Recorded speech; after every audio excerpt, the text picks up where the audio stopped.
The topic this week, as we say, that we create our life. We do create our life. Actually, if you look around you, everything that around you has been created by man. I would say at least 98% of it is created by man. But even if you talk about the trees were around here were planted by man too. But the whole idea, as you can see, is that we don't realize, but everything we do, we create in our life. Like the young lady who came to see me, and she said, well, Swami, I have a lot of problem at home. I said, what is it? She said, well, the credit card company keep calling me. I said, well, what happened? He said, well, all the collection companies are calling her and so on. So she said, you got to help me out of this trouble. You got to get me out of this trouble. But I said, who created this? So it's nice to come to God to say, God, get me out of my credit problems. But she was the one who created it. So we don't realize it sometimes, but we are creating our life constantly. Now, if you look back at your life carefully, you will see that a lot of things that you really wanted, you got. Now, I had an interesting case the other day where a lady came from Colombia, and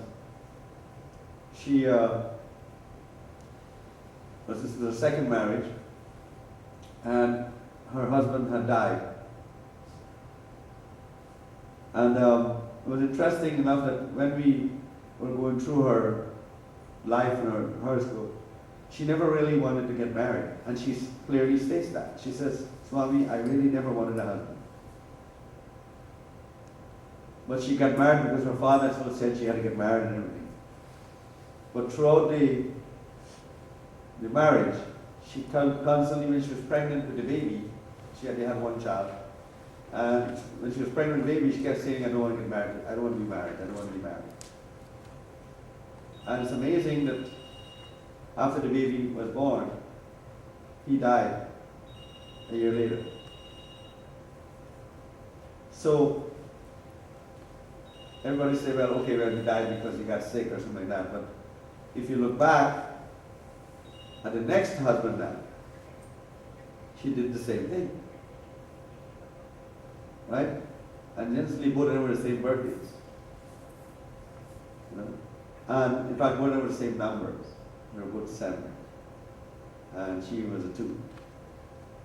But the second husband, she did the same thing, and he died also. But she had an abortion with the kid. So she ended up with just 1 kid. But can you see that? Can you see that what was created in the mind during the pregnancy is what created the death of the guy? Now, we don't realize it sometimes, but I can prove that. Look back at your own life. And look back and you'll see that whatever your mother was doing at the time had a lot to do with what you are now. I think most of the people know their numbers here.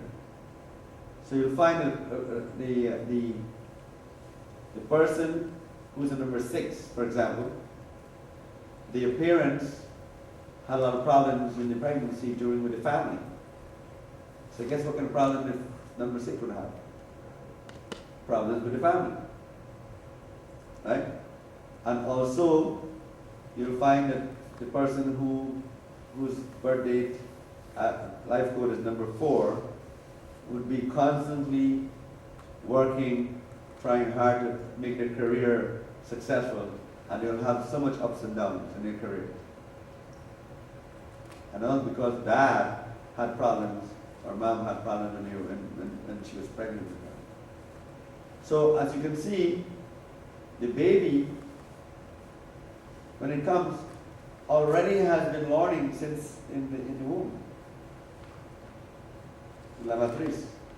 It already was learning everything from conception. So that's why in Hinduism we call something called governance and scar, which is a prayer that we do during the pregnancy, that we make sure that the mother listens to very good songs, music, holy words, doesn't curse during the pregnancy, doesn't drink during the pregnancy, so that the baby that comes from that pregnancy will create a better world. Right? And this has been told in the Bible and everything. They tell you when before the baby comes what the baby will do. Okay? And this baby is coming, like when John the Baptist was coming, he was told that this would be the harbinger of Jesus Christ. And so the babies were all, the people were advised prior to having the baby how the baby will be. And so you can see that all we have to do is to create great babies, great children, and they will create a great world and they will make us happy also. So those people who were created now in bad, with negative karmas now, who came from the mother, for example, those who were born in the number 9, right, struggles in life a lot, struggle very hard in life. And so how do we change that and so on? How do we change all that? And that is where the mantras and all the prayers come in. Now life is like a debit and credit. If you understand, if you can balance your checkbook, you can balance your life. If you can't balance your checkbook, you're in big trouble. But it's all have to do with karma. So when you're born with a certain amount of karma. The karma have to be removed. Now, if you happen to meet the Swami or you meet your Guru when you're young, you probably will be able to remove most of it, and your life will be different. If you happen to meet your Swami or the teacher who's going to change your life when you're older, that means you would have gone through a lot of suffering. Now, all it has to do is karma. So that's why the Hindus do what we call mantras and chanting and so on. Now, if you chant the mantra, it's the same like saying the word. Remember the Bible said in the beginning there was a word, and the word was God, and the word was with God, and so on. When you curse, that's a chant too. When you curse, it's a chant. Whenever you say, it's a mantra that creates reality. Think of what Bill Gates said. Bill Gates said, well, let's have computers. And look at that. The whole world has computers. Right? Or think of what Einstein said, let's have television. And look what happened. So you create the world, people can create the whole world, and therefore you can create your own life also, because he made himself a billionaire. Right? So if you look back, you'll see that if you said at your job that, I'm working too hard, I need to stay home, guess what happens? It happens. Right? If you work at your job and you said, I'm not making enough money, I need to look for another job, you're going to end up looking for another job for more money. Right? If you really want that job, right, you have to pay back the karma. Now, what I noticed with people who are not finding jobs is the same thing that they did with what AIG did. Look what AIG did. AIG and Citibank and all of these Lehman Brothers and so on. They took money fraudulently. They took money without providing proper duty to the country, to the people. So what happened?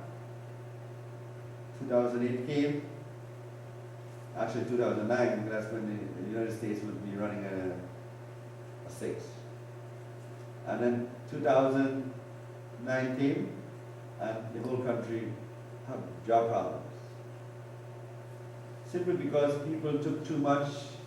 They overtook, they over excessive and so on. They took the money and they just spent it. Everybody started to own a Hummer. right? And then the hammer now went to China.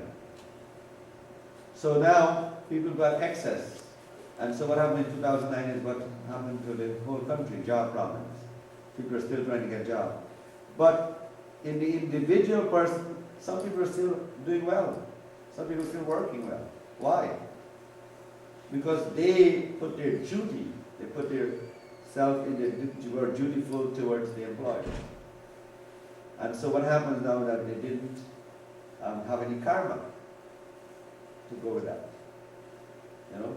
And so they would do well. So again, the reason why we do mantras and chanting is because we want to pay back. We want to pay back. What we want to pay back? We want to pay back some of the words and actions that we did before. Now, incidentally, people pray all the time and they say, oh boy, God is not answering my prayer.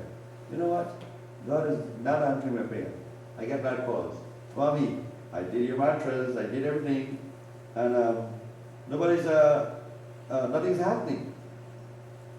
You know, we forgot that when we were enjoying our life, we didn't count the time.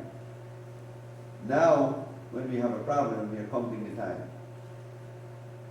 But I will bet you that when you do your prayer, or you do make that request from God, you get what you want. But you don't get it at the same time. When the time comes, you'll get it. How do we know when you'll get it? When the time comes. For example, when somebody is preparing to cook, for example. The person is very hungry, so they prepare all the dishes and everything, but they cannot eat until it's cooked. But they cannot hurry the fire. Neither can they hurry the pot. If they try to eat the food halfway, it will be bad and it will be burn them out, and they will not be able to eat the food. You have to wait until it's cooked. So it's the same thing with our requests to God. When we ask for something, you do your duty, you do all you have to do, and wait. There's a set time when you will get that what you want. You have to be patient. Right? When I was getting this place, I had a smaller place, down the 10 blocks away from here. But I told the gods I need some place bigger because I need to conduct meditation and so on. And I just waited. And automatically, one day someone came and said, oh, you should get this property, it's really nice and it's cheap and so on at that time. And I got it. So again, look back at your life, you always got what you wanted, right? But we are so busy trying to control everyone else, we don't control our own life. All you have to do is wait. Now those who know the life code, there are some new people here who doesn't know the life code, but we have been using life code for 20 years now. But life code tells you actually when your dream can come true. And in that paper, in that book, the little paper I gave you, it tells you what happens. It happens in what you call 2 days, 2 months, 2 years. That's how your desires get fulfilled, right? So you'll find that, if, for example, if you lost your job in a certain year, when the next year meet, you'll get actually a better job than the one you had.